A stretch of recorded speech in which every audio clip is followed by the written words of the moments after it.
जज साहब ने हमें अहल करार दिया है, पहले भी हम अहल थे। इलेक्शन जो अपेलेट ट्रिब्यूनल है वहाँ से भी आप जो इतराज़ लगाना चाहे, शायद इलेक्शन से वो भागना चाहते हैं। फ़ैसला तो इलेक्शन के मैदान में होना चाहिए, लेकिन शायद वो ये समझ रहे थे जैसे कि ये सारा बंदोबस्त समझ रहा है कि एक पार्टी को नॉकआउट करें, टेक्निकल चीज़ों से नॉकआउट करें, पीटीआई को नॉकआउट करें और फिर मैदान हमारा होगा, फिर ताजपोशी हमारी होगी।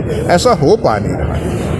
ये है क्या सर लगाया था ऑब्जेक्टिव? नहीं, वो बात नहीं है, वो तो फैसला हो गया ना, उसमें ना कर। एक बात है, मैं ये कहूँगा कि एक तो मैं पर्सनली अपने वकील साहिबान आबिद साकी साहब मशहूर कानूनदान हैं, सैफ अल मलूक साहब हैं, बहुत मशहूर केसेस इन्होंने लड़े और जीते हुए हैं, इनका मशकूर हूँ कि इनके ब्रिलियंट आर्ग्यूमेंट्स जो इस लार्जर बेंच के सामने थे।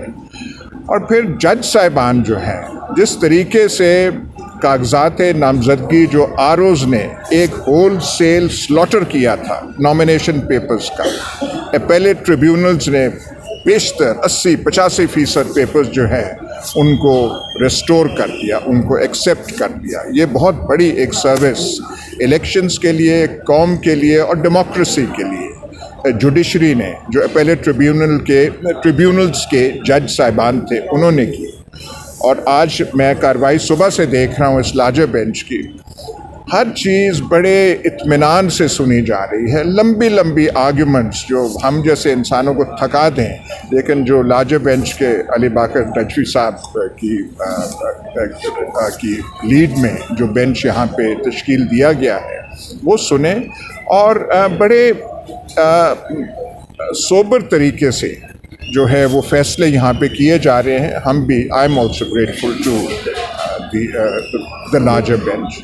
तो ये जुडिशरी जो है कुछ भरम इलेक्शंस का और जमहूरियत का इसने ये कायम किया हुआ है। आप देख लें, आप जो कल का फ़ैसला था, बल्ले का फ़ैसला पेशावर हाई कोर्ट ने पहले एक सिंगल जज ने किया था, सिंगल बेंच ने किया था, और कल पेशावर हाई कोर्ट का फ़ैसला आ गया है।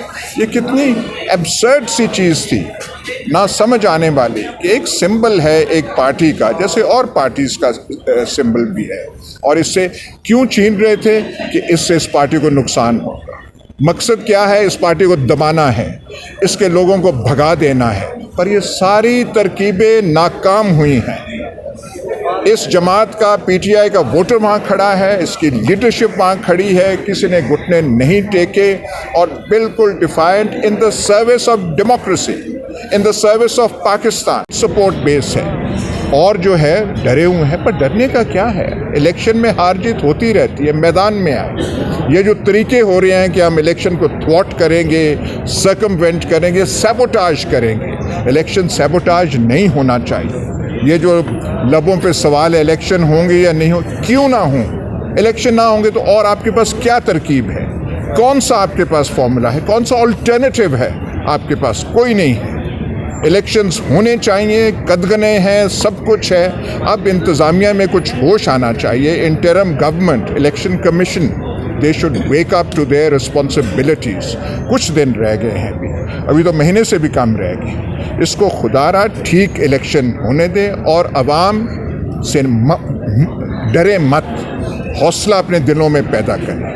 ये जो आपको कपकपी लगी हुई है कि हाय ये जमात जीत जाएगी, ये सारे नौजवान जो हैं उसको वोट देंगे, बगैर कैंपेनिंग को उसको वोट पड़ेगी, ये डर अपने दिलों से निकाल दें। सर एक सवाल ले लें, एक ऐसा इलेक्शन जो ऑलरेडी रिग्ड हो चुका है और डे ऑफ पोलिंग के ऊपर मैक्सिमम हाईएस्ट चांसेस हैं कि ये रिग होगा, इसके नतीजे में जो मैंडेट आएगा वो मुल्क को सियासी इस्तेहकाम की तरफ ले जाएगा?